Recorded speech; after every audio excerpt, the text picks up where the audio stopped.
Archeolodzy coraz częściej natrafiają na niezwykłe odkrycia. Czasem trafiają na takie znaleziska dosłownie pośrodku niczego. W dzisiejszym odcinku przedstawimy Wam kilka takich przykładów. Zapraszam do oglądania. Ksar Dra. Ksar jest północnoafrykańskim określeniem na ufortyfikowaną pustynną wioskę na odludziu. Zazwyczaj używa się go do nazwania osad należących do Berberów, rdzennej grupy etnicznej tych terenów.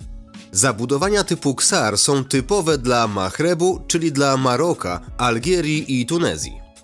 Jeden z nich nazywany jest Ksar Dra i podobno ma znajdować się w Timimun w Algierii, ale internetowe źródła na jego temat są ograniczone, przez co jest jeszcze bardziej tajemniczy niż reszta.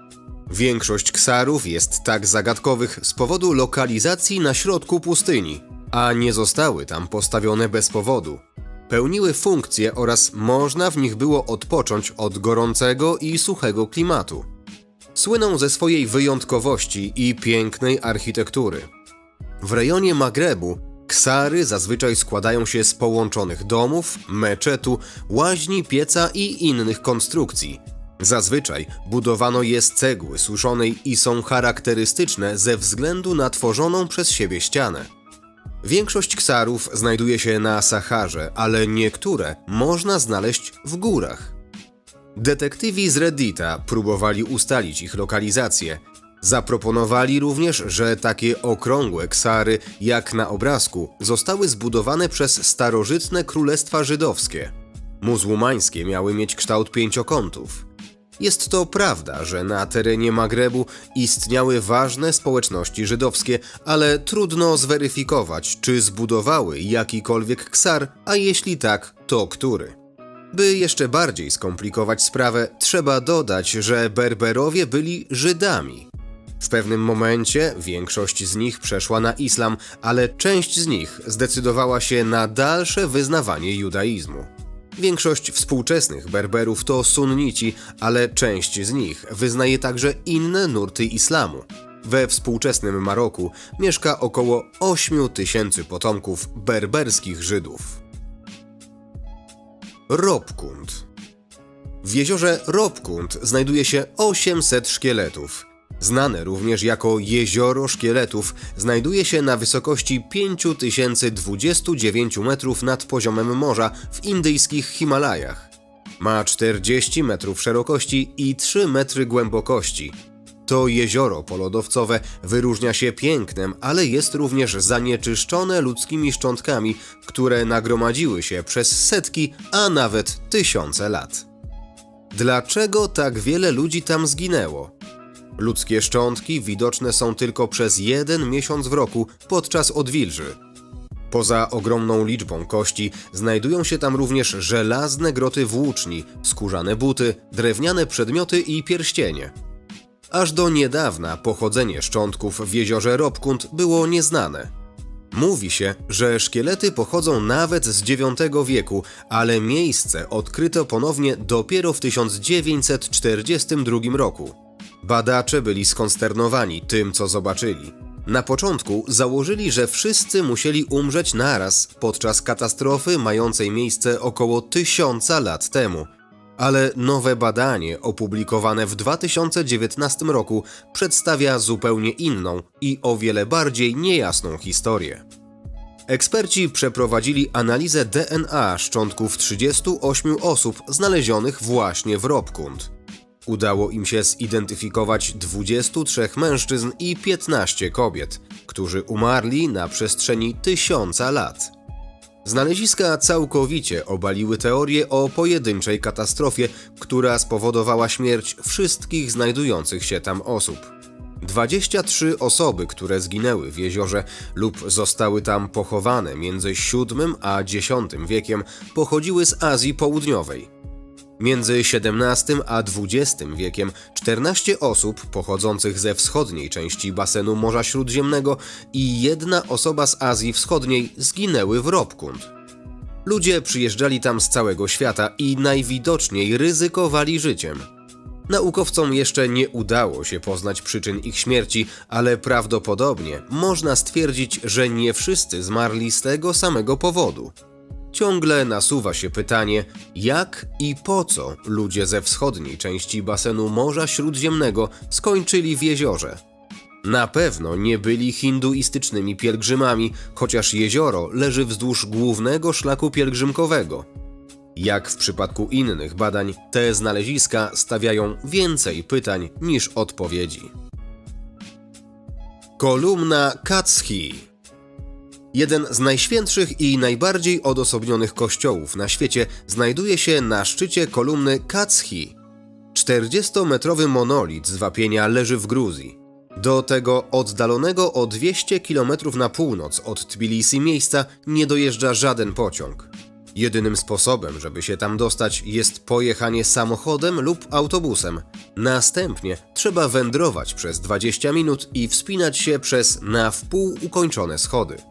Kościół, położony na szczycie kamiennej kolumny, został zbudowany między IX a X wiekiem ku czci świętego Maksyma Wyznawcy, chrześcijańskiego mnicha żyjącego w VII wieku, który zasłynął swoimi kontrowersyjnymi poglądami. Poza kościołem znajduje się tam również komora grobowa, piwniczka z winem i 3 pustelnie. Tylko mnisi mogą wspinać się po metalowej drabinie, co robią codziennie, ponieważ lubią modlić się tam, gdzie czują się bliżej Boga. Dzięki zakazowi wstępu świeckim budynki są pod dobrą ochroną. W ten sposób zachowana jest również świętość miejsca. Mnisi zaczęli tam mieszkać w X lub XI wieku, ale dzisiaj nikt nie przebywa tam na stałe. Odwiedzający mają również zakaz wejścia do klasztoru znajdującego się na dole kolumny, ale są tam inne budynki, które mogą zwiedzać. Ponieważ pojawia się tu nieuchronna tajemniczość, połączona z zakazem przekonania się na własne oczy, co znajduje się na górze, mnisi mogą się swobodnie poruszać. Są szczęśliwi, gdy mogą porozmawiać z gośćmi i można się od nich dowiedzieć wielu ciekawych informacji. Dziwne kamienne kule. Setki wypolerowanych kamiennych kul pochodzących z ery neolitycznej jest znajdowanych na terenie Szkocji i Orkadów, jak również Anglii, Irlandii i Norwegii. Niektóre mają wypukłości, na innych wyryto wzory dekoracyjne, a kolejne są całkowicie gładkie. Dużo czasu zajęło naukowcom ustalenie, do czego służyły. Na początku myśleli, że były używane jako broń, ale teraz sądzą, że miały funkcję artystyczną i być może symbolizowały status społeczny lub zaznaczały ważny moment w życiu. We wrześniu archeolodzy odkryli 2 wypolerowane kamienne kule na wyspie Sandaj w archipelagu Orkadów. Zostały znalezione w grobowcu obok kilku starożytnych noży, które mogły być używane do rytualnego cięcia szczątków zmarłego. Vicky Cummings w wywiadzie dla Life Science powiedziała, że kule mają około 5500 lat. Jedną z nich wykonano z czarnego kamienia, a drugą z jaśniejszego wapienia. Są nieco prostsze niż starannie dekorowane kule, które powstawały później w neolicie. Trzeba jednak przyznać, że są piękne. Oko Sahary. Nazywana Okiem Sahary, struktura Richat jest geologiczną kopułą powstałą w wyniku erozji. Znajduje się na płaskowyżu Ażar w Mauretanii. Ma 40 km i składa się z warstw skał magmowych i osadowych, które ułożone są w koncentryczne koła. Skały najbliżej środka są starsze niż te w warstwach na zewnątrz, a warstwy, które kiedyś były połączone, zostały oddzielone od siebie przez widoczne przesunięcia. Richat jest widoczny z kosmosu i pierwsi astronauci używali go jako znacznika geograficznego, kiedy lecieli nad Saharą. W Mauretanii żyje tylko 3,7 miliona osób. Większość z nich mieszka nad brzegiem Oceanu Atlantyckiego, czyli około 400 km od oka Sahary. Odosobniony dziw geologiczny przez długi czas był przedmiotem sporów. Na początku naukowcy sądzili, że był to pewnego rodzaju krater uderzeniowy, prawdopodobnie stworzony przez jakiś obiekt kosmiczny, który uderzył w Ziemię. Ale badania z lat 50. i 60. XX wieku wskazywały, że oko zostało uformowane przez procesy naziemne. Innymi słowy, zostało raczej stworzone przez jakieś zjawisko naturalne niż przez kosmiczny obiekt. Badania z 2011 roku ustaliły, że wody termalne o niskiej temperaturze brały udział w jego tworzeniu. Wśród artefaktów znalezionych na najdalszej depresji struktury były głównie proste narzędzia używane przez naszych homoidalnych przodków, przedstawicieli gatunku Homo erectus. Tak naprawdę naukowcy nie wiedzą zbyt wiele o strukturze Richat, podobnie jak o działalności człowieka na tym terenie.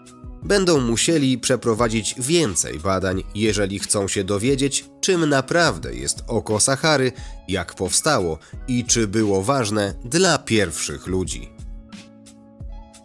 Na tym kończymy ten odcinek. Nie zapomnijcie o łapce w górę i subskrypcji kanału, żeby dostawać powiadomienia o najnowszych odcinkach. Dziękuję za oglądanie i do usłyszenia już niedługo. Cześć!